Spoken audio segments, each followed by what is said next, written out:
تمہارے پروردگار نے فرمایا ہے کہ تم مجھ سے دعا کرو، میں تمہاری دعا قبول کروں گا۔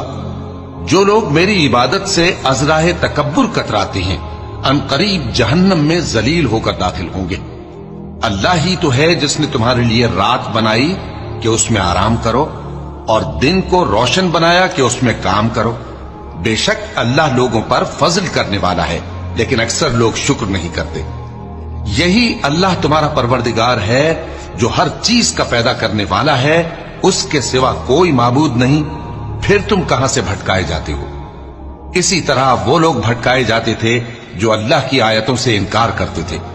اللہ ہی تو ہے جس نے زمین کو تمہارے لیے ٹھہرنے کی جگہ اور آسمان کو چھت بنایا، اور تمہاری صورتیں بنائیں اور صورتیں بھی اچھی بنائیں، اور تمہیں پاکیزہ چیزیں کھانے کو دیں۔ یہی اللہ تمہارا پروردگار ہے، سو اللہ رب العالمین بہت ہی بابرکت ہے۔